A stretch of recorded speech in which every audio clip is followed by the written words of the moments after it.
Okay, it's after 2 o'clock here on the 27th of November. We'll call this meeting of the Pleasant Bay Action Committee to order. And we have a guest speaker, and we'll let you go first so you don't have to sit through all the boring stuff later. Fair enough. Fair enough. Well, and keep an eye on the clock too. If I'm going too long, I don't want your meeting to Don't worry about get it. out of hand. So anyway, Why don't you introduce yourself? And fair enough. Thank you all for the opportunity. I'm Gordon Carr. I'm the port director in the Port of New Bedford. Now that I've cleared a year, I don't call myself the new port director anymore. So, but joined the Port Authority beginning of October of 2022 after about 7.5 years working at the Massachusetts Port Authority in Boston in a variety of different capacities. The Port of New Bedford isn't new to me. In fact, I was a Fairhaven resident in the mid-1990s when I started working here for the state. So I've been in and around the region and the port itself, either in the public sector or as a consultant for most of my career. So the opportunity when it came up was pretty irresistible given the moment in time that the port itself and the region broadly is finding itself. I had begun, as I said, in the mid-1990s, which for those of you that remember was the first real fishing restrictions when the groundfish closures really came down from the federal government, which had a huge disruption, of course, on the commercial fishing industry at the time. For a young economic development professional to see the federal government take such action without any of the corresponding sort of follow-up and support was sort of left to the state largely to try to do that was an education. So I've kind of carried that with me for a while. So coming back now, and I'll get into some of those dynamics with obviously the emergence of offshore wind in New Bedford and dealing with the fishing industry. So I think a lot of these may be perfunctory slides for all of you. We can go ahead to the first one. And, you know,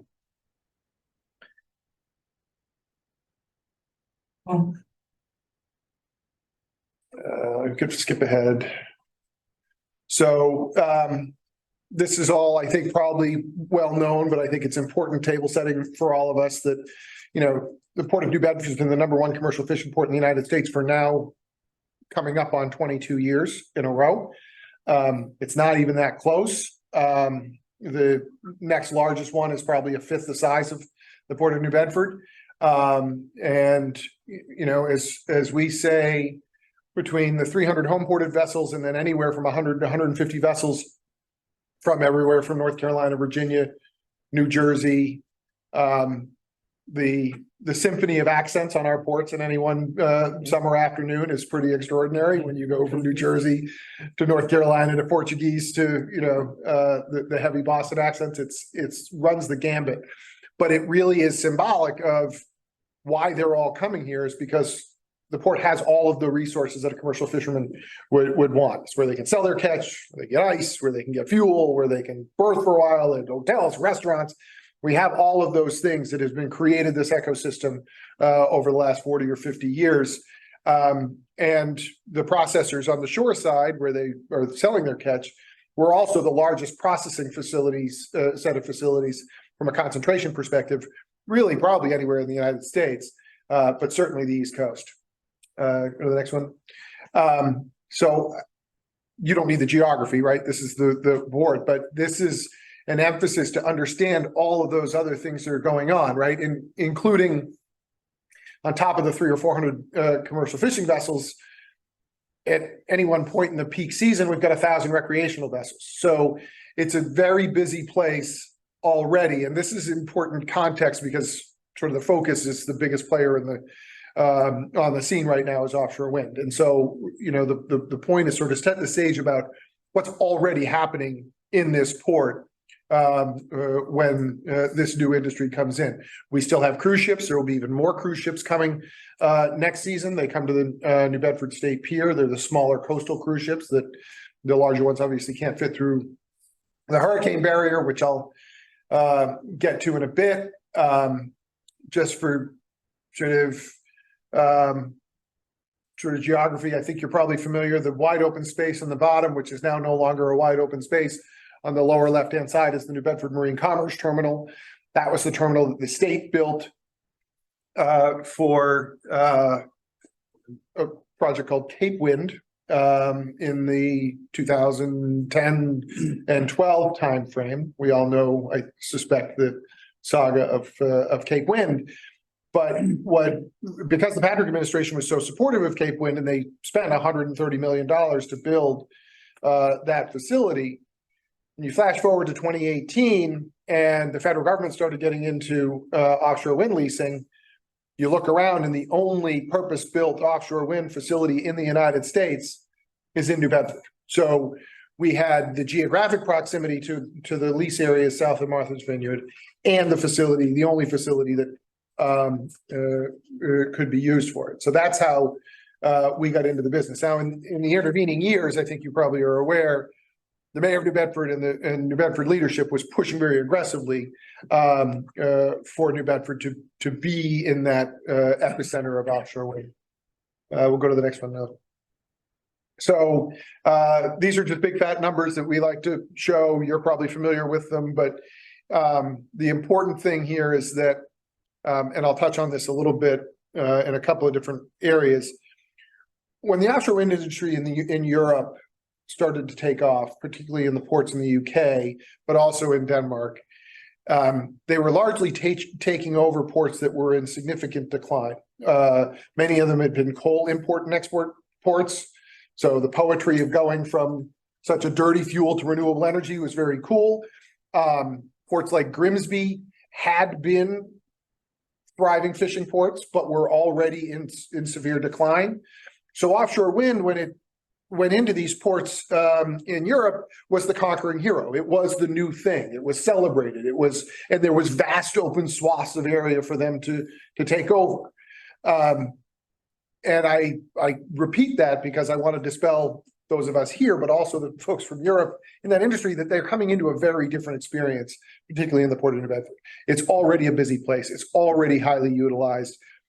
It's space management was a problem before they came. It'll only become more so. But it's also a thriving economic engine, right? It creates a bunch of jobs, it creates a bunch of tax revenue. And the last thing anybody wants to do is jeopardize that level of economic activity for, let's be honest right now, a little bit of uncertainty when it comes to offshore wind, certainly right now with some of the contracts and all of that. Let's go to the head of the.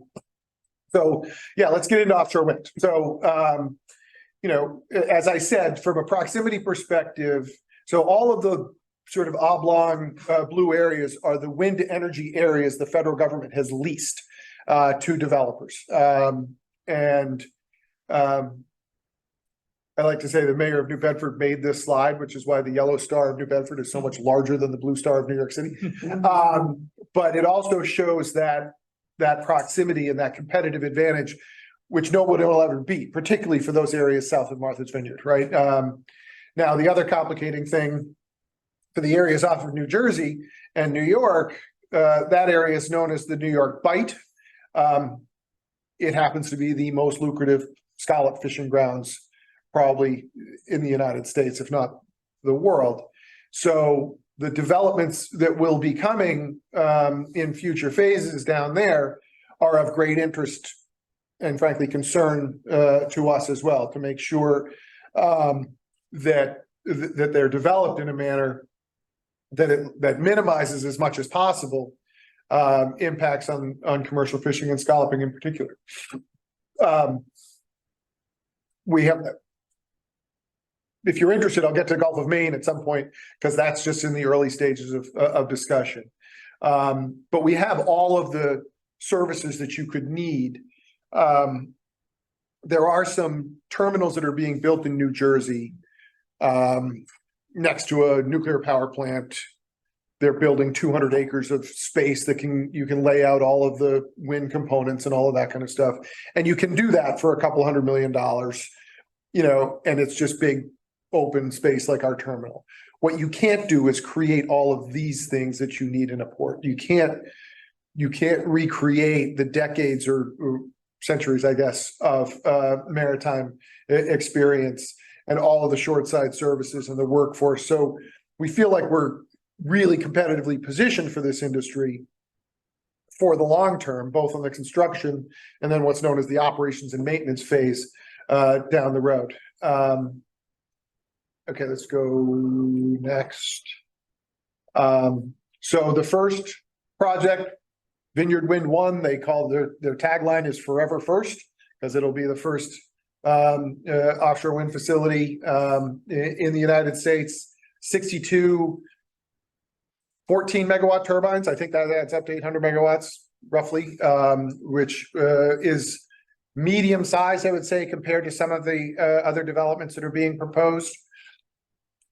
These Vineyard Wind entered into all of their contracts, both for materials, components, and contractors prior to the pandemic, prior to the supply chain crisis and the interest rate increases and all that kind of thing, which is why they've been able to continue to move forward, where some of the other offshore wind developers that you've read about have had to buy out of their contracts or back out or rebid and all of that kind of thing. You can see the components. They are the eye candy of the day, right?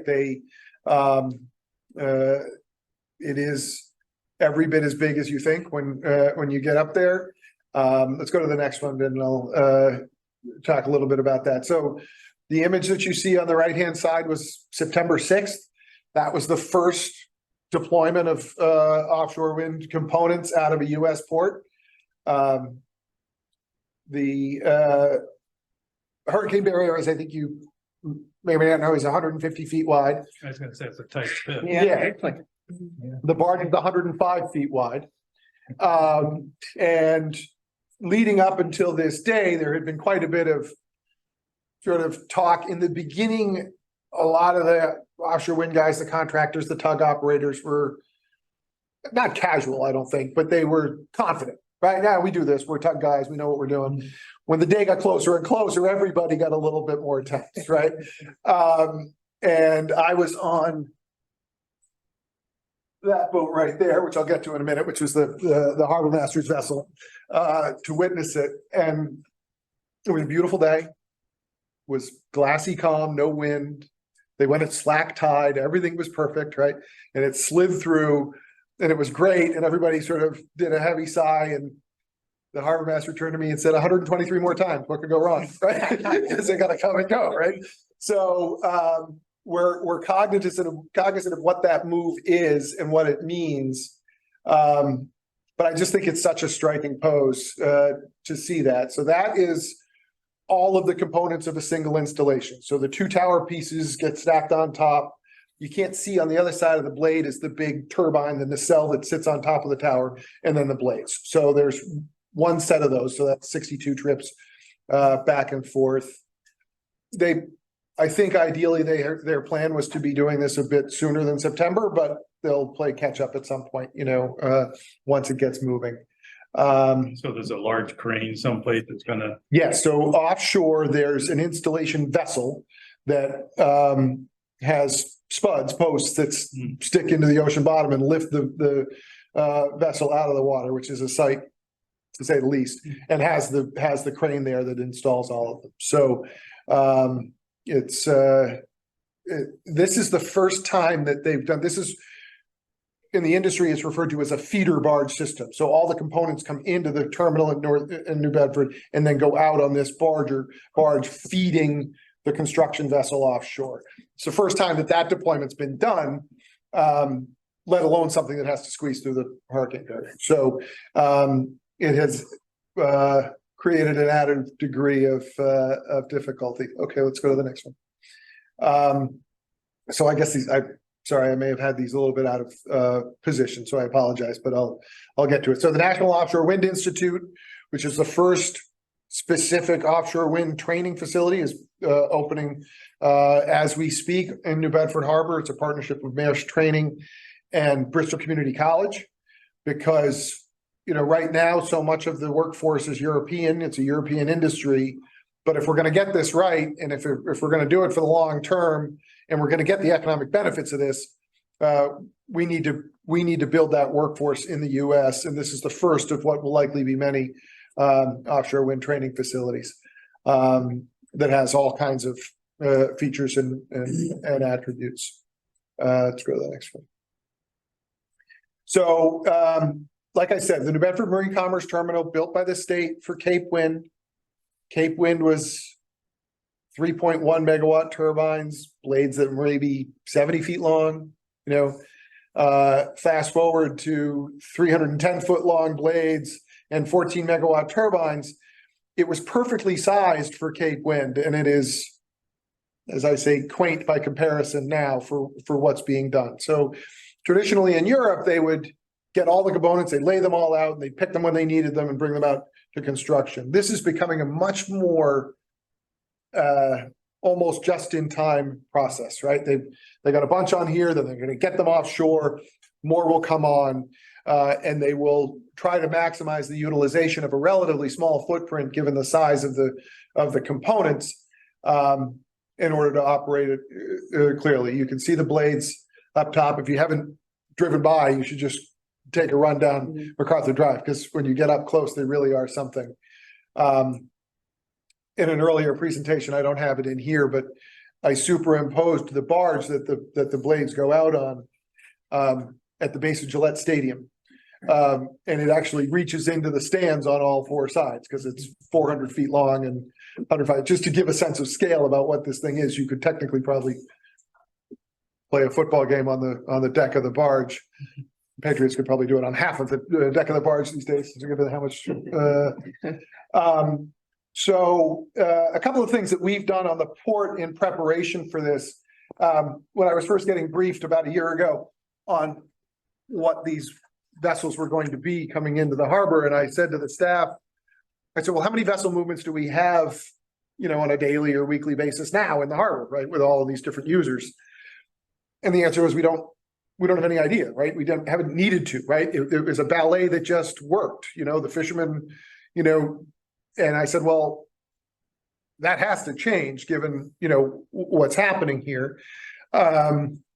So we instituted, somewhat begrudgingly on the part of the wind folks, a vessel escort, blue light escort program. Like I said, I was with the harbor master on that, which just shuts down portions of the harbor as these transits are being made, just so they can go as safely and seamlessly as possible.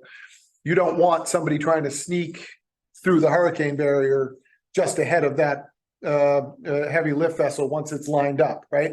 So I was always much more concerned about the recreational boater than I was the commercial fisherman, right? Commercial fishermen get the concept of little boat gets out of way of big boat. But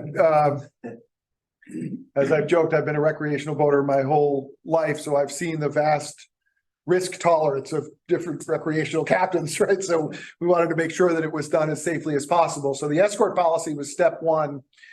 Step two is a text notification system that we instituted to let everybody know, particularly the commercial fishermen, when a vessel would be coming and going.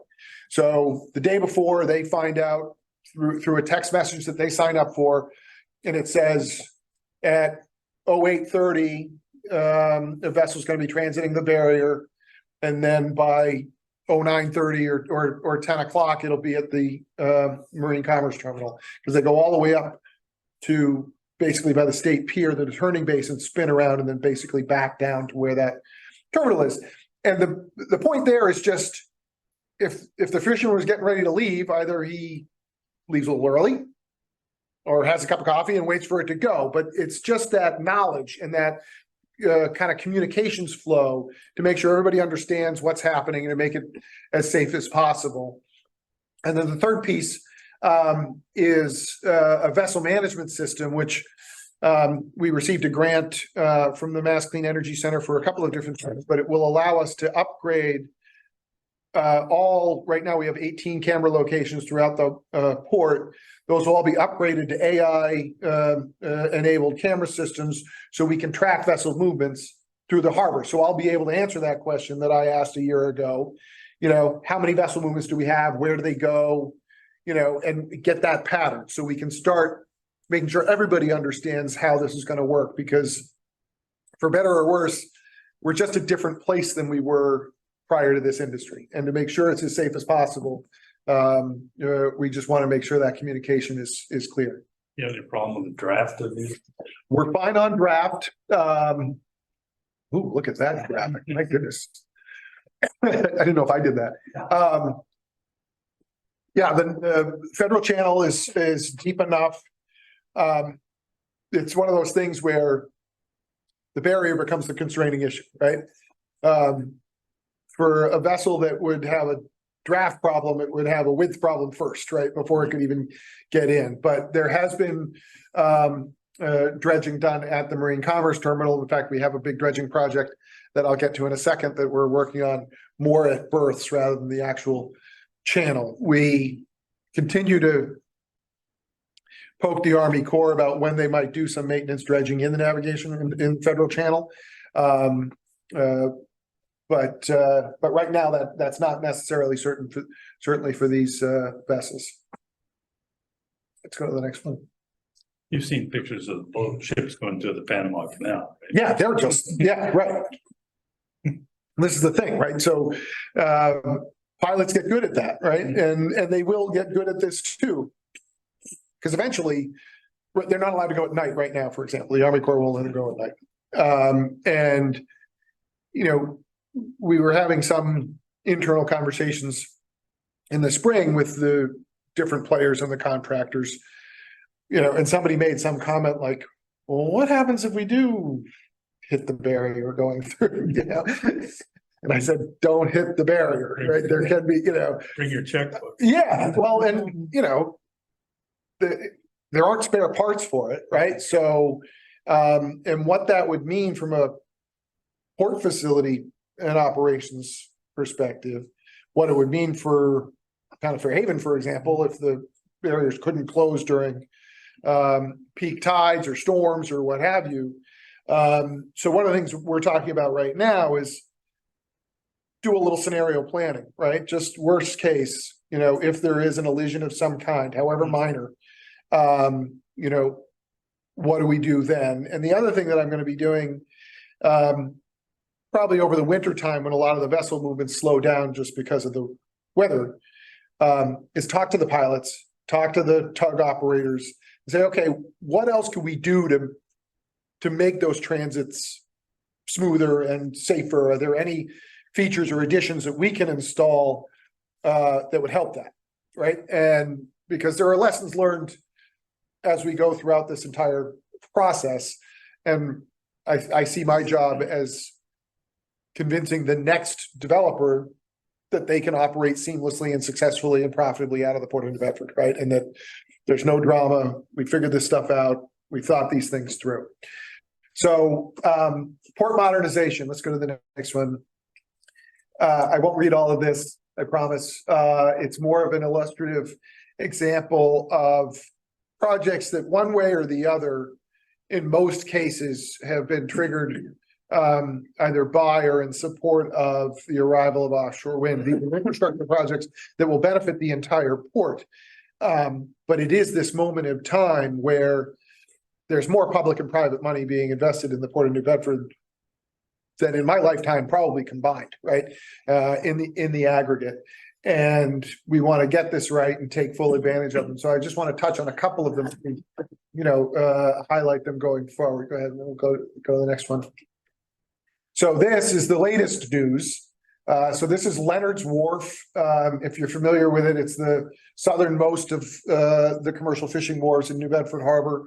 A couple of weeks ago, we were awarded a U.S. Maritime Administration Port Infrastructure Development Program grant, federal grant of $24.4 million, matched by $18 million from the state to rebuild this commercial fishing wharf. It's past its useful life.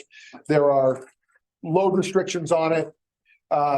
And this will allow us not only to reconstruct the entire facility, elevate it by 2 feet for resiliency purposes, and then extend it by another 150 feet into the harbor for more berthing space. I was going to ask about the resilience. Yeah, every one of the construction projects that we're involved in now elevates to the 100-year flood stage.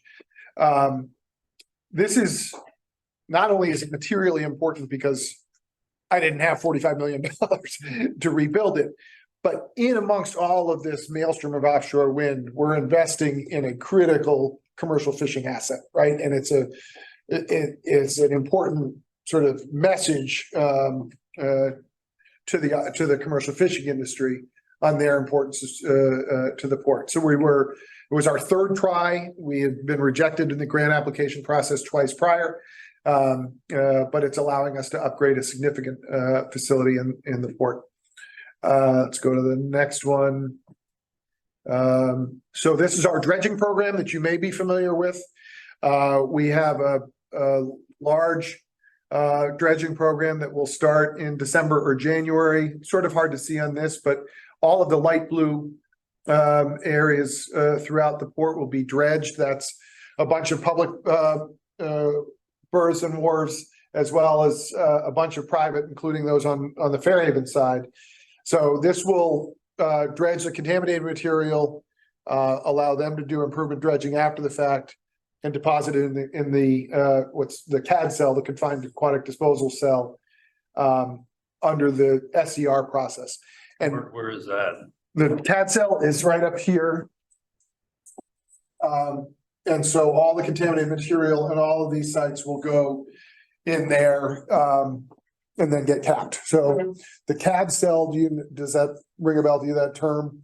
So it sounds like an idea I would come up with, but it's actually part of the Superfund cleanup process for the contaminated material in the harbor. You find a clean spot, you dredge, you dig a huge hole, right, of clean material, remove it, put the contaminated material in it and tap it. And so you've confined that contaminated material into an area. And that's a lot cheaper than taking it offshore disposal or shoreside or what have you. So this is. But still in the harbor. It's still in the harbor, but it's deep and it's contained. It can't go anywhere, which again, the EPA thinks is a good idea. What's that? It's gonna be a pretty big hole. It's a big hole, yep.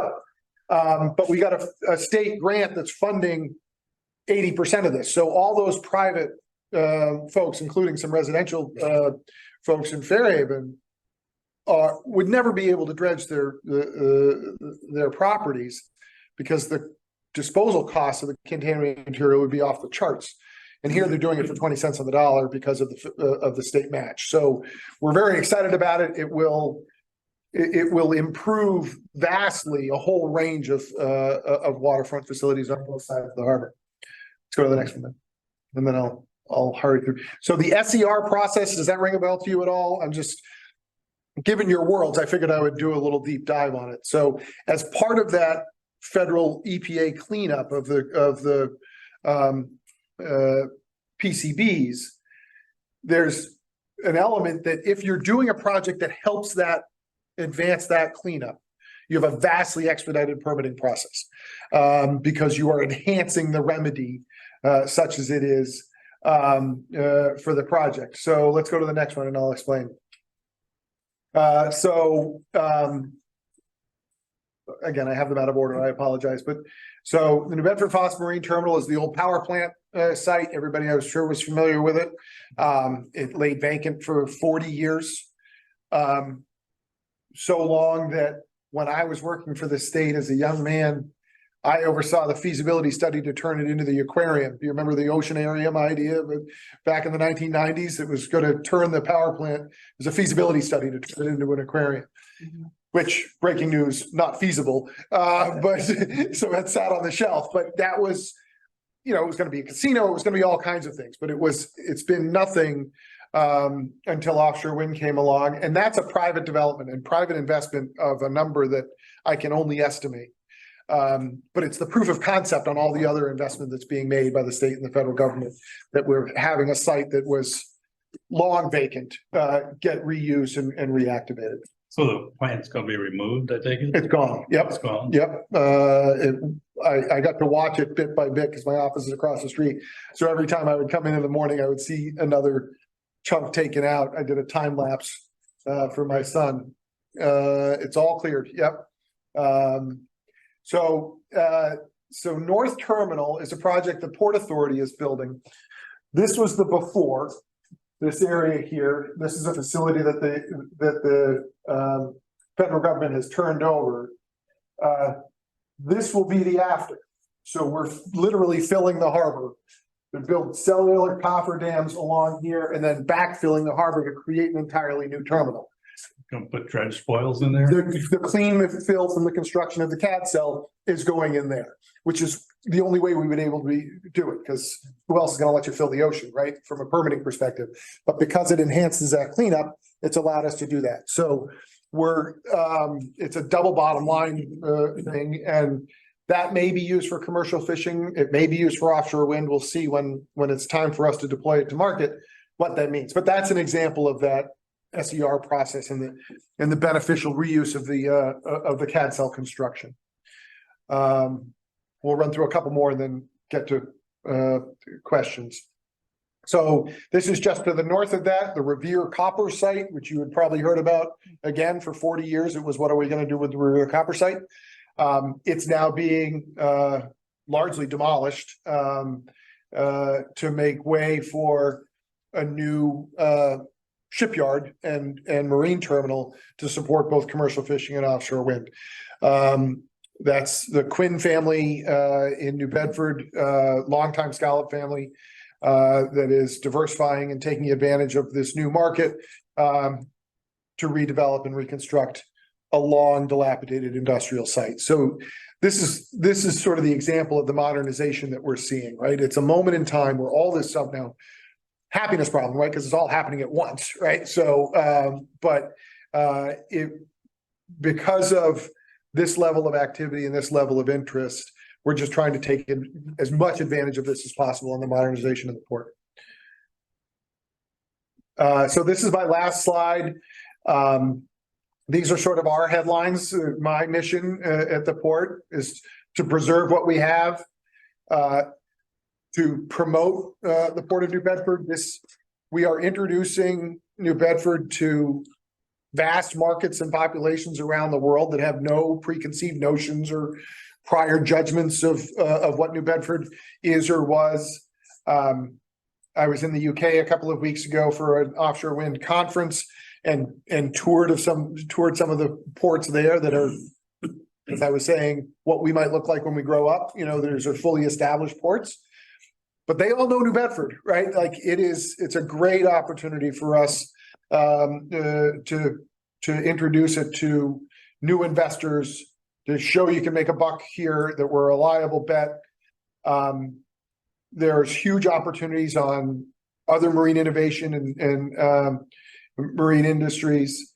And then to make sure that long after the construction of the offshore wind, because of our proximity, the operations and maintenance phase, such as it is a 20 or 30-year horizon, right? And I like our chances to play a role in that phase, where the vessels are not so large that the barriers are constrained, right? And that when all those workers want to get off the boat, they want to go to a restaurant, they want to go to a barber shop, they want to go to a hotel, all of the things that we have that position us very well for that, what's known as O&M phase for the next 30 years, which is really what we're trying to position the port for. So what happens if you decide that the hurricane barrier needs to be enlarged? So I get that a lot. So I joke a little bit that Congressman Keating needs a couple of bridges over the canal before he's going to be willing to advocate for any more Army Corps money for the barrier, thing one. Thing two is, and I should have put it in here because I have a great historic picture about when the barrier was constructed. And they basically cofferdammed the entire harbor, like to build these things, right?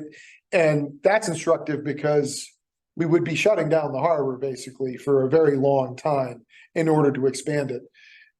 And by then is construction sort of done, and do we not necessarily need that much space, right? I don't see a widening of the barrier really being financially feasible. It's much more likely they're going to get creative on the vessels that come and go. You know, maybe they stack them higher, maybe they, you know, they go up and out, who knows? But I think that's more likely. Just because I think it's probably in the many billions of dollars to try to No, it wouldn't be widen cheap, it. And but look what you're doing already. yeah, no, that's right, exactly. And it is where I'll say it's a possibility is that in order to achieve all of the offshore wind goals that all these states have and the federal government has and that kind of thing, the number of port facilities you would need, because you can't do any of it, it's all so big. You need big port facilities in order to accomplish any of this. And we just don't have them, certainly not in the Northeast, right? They're all either they've got, we have a width constraint with a barrier, but a lot of them have height constraints with bridges, or depth, or distance, or they're already being used, right? Like the port director in Davisville, Rhode Island he's been in the business forever. So he's become sort of a friend and mentor to me as I've been in this, and they import vehicles, right? And have for 30 years. And they import 400,000 vehicles a year, some crazy number, right? So he has vast open space where he parks all these cars. And the offshore wind guys come up and they just look and they're like, perfect. When are you going to get rid of the cars? So we can use this for offshore wind.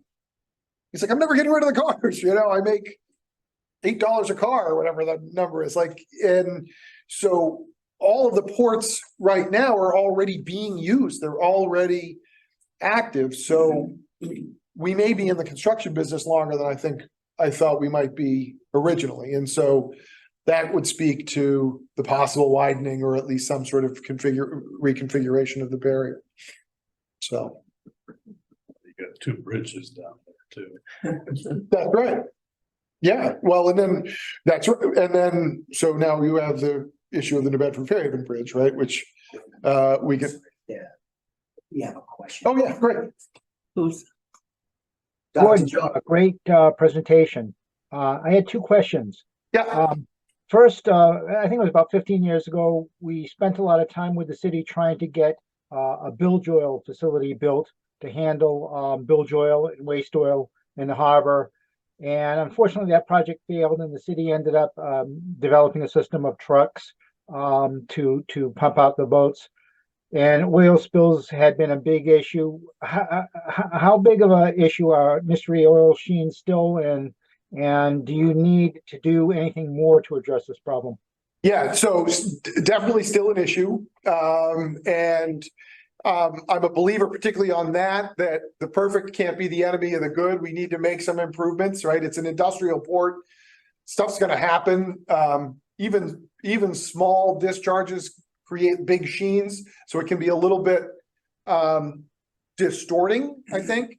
But we are in ongoing conversations being led by Tony Cabral, the state rep, and Mass DEP about a more permanent bilge pump out program that, would ideally have a shoreside facility of some kind that whether boats can pull up to on their own or even a barge system can discharge and separate and do all of that. Like everything else, the big question. And I'm sure DEP has money in their oil collection fees that they do for Buzzards Bay that they could help fund it. Yeah, and the settlement from the spill from however many years ago in Buzzards Bay has been the source of funding. I think the point is to get DEP to commit to ongoing long-term contributions from that fund. And we've been kicking around the idea of some sort of kind of co-op system where fishermen buy in for a relatively short amount of money that guarantees the X number of pump outs over the course of a year, right? So it makes sense and they're incentivized to actually use a program, something that will make it sustainable. Now, the question of where to put it on the shore side in a port that's as already jam-packed as we have, I think has been part of the challenge, but it's still a major priority. We're in a number of ongoing conversations with them. I would love to see, for example, it seems like an ideal thing for some of these offshore wind developers to support. They're gonna need pump outs too for their crew transfer vessels or whatever it is they've got coming and going. So there's enlightened self-interest as well as, you know, kind of community goodwill if they were to sort of support something like that. So there may be some, you know, a funding source there. But yeah, no, it's still definitely a thing. And, you know, you can tell sort of accidental burps, you know, versus something that might be a little bit more, you know, during fueling, right? And a discharge where you're talking about its scale, which is, I think what we saw on New Year's Eve last year, was a much bigger deal, right? And we need to, I want to avoid both, but we also have to kind of keep them in perspective. I don't know if that answers your question, but that's right. That answers it. My other question was on the relation on the issue of resilience. NOAA is going to revise the tidal datums again in 2 years, which is basically going to add another 5 inches to your tidal height. You know, it's a paper exercise, but it triggers what your tidal stages are and your trigger stages. I noticed I was looking at tidal records last night. You exceeded the flood warning stage, and when you reach a certain level, it forces the closure, and you're going to have these more frequent closures. How is that going to affect you, both in the operation of the port and just dealing with all those issues? I mean, forget about resilience in terms of building higher. You're in this situation where you're going to be forced to close the gates more often. Yeah, and so about 2 weeks before I started last year is when the trustees of reservations issued their State of the South Coast report. I don't know if you remember it. And that's when they basically said, you know, you're effectively going to shut down the operations in New Bedford Harbor because you'll be having to close the barrier with such frequency based on those changes, Joe, that you just described. I had been working with the trustees in my capacity at Massport pretty closely. So I knew all those guys, and I was like, you couldn't have given me the heads up that you were issuing this report that was saying you're going to shut down the port of New Bedford. But it is a real conversation, and it's a conversation we're going to need to have with Fairhaven on that, right? Because do you raise the threshold at which the barrier has to close, and what impact does that have? Easy for me to say. My hard industrial edge will be okay. I'm not flooding, you know, backyards or front yards. What we're in the process of updating the municipal harbor plan. New Bedford, we got a state grant for that, and we're working with Fairhaven right now on an RFP for a consultant to update that plan. The last one was done in 2010. Not only were the words offshore wind not in that one, I'm not sure resiliency or sea level rise were even in it, certainly not in any material way in that plan in 2010. So how we manage this harbor and the different, you know, uses and interests is going to be a big part of that municipal harbor plan update. Because yeah, you know, if it's closing, you know, basically 2 or 3 times a day, you know, or 2 times a day at high tides every day, that becomes problematic, I think, from a commercial operations perspective. So hopefully that municipal harbor plan will facilitate really candid but probably uncomfortable conversations about what those options are. Great, thank you.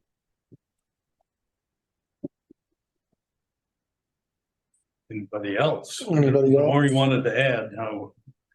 No, I think that was plenty. You know, look at what I've done. So it went on a little bit longer. I apologize, but no, it's you can tell I hate talking about it, right? There's so much going on in the port all at once. It's so, you know, there are folks that will somewhat casually say, you know, we want both commercial fishing and offshore wind to thrive. You know, we want them both to do very well and to thrive in the port. And I caution people that if we are successful, we'll be the first to have done that, right? Because it's, you know, they're 2 very important industries. The commercial fishing guys are quite understandably deeply concerned about what not only the in-harbor conflicts that we're going to have with space management and berthing and all that kind of stuff, but what's it going to do to the commercial, to the fishery and the ecosystem itself, the installation of all of these things? And there are a lot of unknowns on that too, questions that we're asking now that I wish had been asked a decade ago, but whatever, we got to try to figure that out. So we spend a lot of time, and sometimes I feel like a schizophrenic freak where I celebrate offshore wind in the morning and rail against the lack of research and data on the impacts in the afternoon, right? So there is a fair amount of that. Dr. Joe's got another question. Yes, sir. Just one more question. We Yeah. help the towns with their MS4 stormwater permits. And I know that we helped design a stormwater treatment system for one of the wharfs there. But as an industrial facility, are you required to do the MS4 stormwater permit? Is that a thing for you? So you stumped me. I don't think so, if that's a fair answer. I'd have to check. I'm not, certainly of the facilities that we've been working on since I've been here, we haven't had to do the MS4, which I'm, so full disclosure, I serve on my planning board in my town, so I have some knowledge of these things, but not as much as far as it relates to the Port Authority itself. So I'll have to get back to you on that. I don't know. Okay, thanks. Yeah, Dr. Joe, I don't think so. I think, Yeah, I don't think we do. yeah. I know a lot of industrial facilities do, and even sewage treatment plants have to file an MS4 permit. But I didn't know about marinas and harbor, harbor areas like this. I don't think so, but I can check. Let me ask you, this municipal harbor plan, is that something you have to do periodically? They like them done every 10 years. We've gotten extensions from the Office of Coastal Zone Management now for 3.5 years, which they are reluctant to give us many more. So we got a Seaport Economic Council grant that we submitted in partnership with the town of Fairhaven to fund that update. And there are a handful of consulting firms, you probably all know them, that do municipal harbor plans. They're elective, they're not required, which is, I think, a confusion in some cases that people think they're required. Once you have them, though, you're expected to update them. Is there a limit on the size of the harbors? No, Boston has been updating its municipal harbor plan. When I was working for Massport, the city had submitted an update to the municipal harbor plan that would have changed a number of the uses to allow more sort of commercial and residential development along the water. And it got rejected, right? Coastal Zone Management said, go back to the drawing board. The whole point is to preserve the designated port areas and to ensure that the maritime industrial activities is maintained as much as possible. So that's going to be the sort of the focus for us. But I was thinking, because I'm from Marion, we got a harbor. This is something we're supposed to be doing. I don't know that. Again, I think that's why it's elective, right? Because if you're a small harbor, it may not, like, I don't think the town of Hingham has a municipal harbor plan, for example, the town that I live in. But once you have them, and I think it generally is more of the sort of economically diverse, more industrial ports that use them. Okay, just curious. Norm, if I could chime in, this is Mark. Yeah. It is optional for small communities. However, having a municipal harbor plan that's approved is kind of like a shortcut to funding and grant money. They're more reluctant to issue grant money to non-harbor plan towns. Sippacan Harbor being the type of harbor it is, it would probably be wise for them to have a harbor management plan if they're looking for harbor improvement, harbor management funding down the road. Okay, thank you. Good point. Anybody else? Anything else? I hope I haven't severely disrupted your agenda. No, This is fascinating, to tell you the truth. Great, yeah, no, it's, I drive by, I have no idea what's going on over there. yeah, we'll stop in, we'll give you a windshield tour, because it's worth seeing, especially when you've, like you, right? You've been around it all around, you drive by it, all of that kind of stuff, but to see these things happening, and there were a whole bunch that I didn't get to, that are underway right now. It's just really exciting, for the long-term kind of future of the port. Yeah, there's a lot of the future you're gonna have to deal with. Yes, well, we'll see how long I have to deal with it, but we'll see. But the next few years are really important to get right, there's great opportunity, but there's risk, as well. So. Okay, well, I'd like to thank you for No problem. Thanks for the opportunity. spending the time with us. Yeah, Will the presentation be available I can electronically? send it over. Yep. Yeah, all of that I'm pretty sure is socialized already. So, Okay. yeah, I'll bring it. I'll send it to Elizabeth. Appreciate it. Thank you.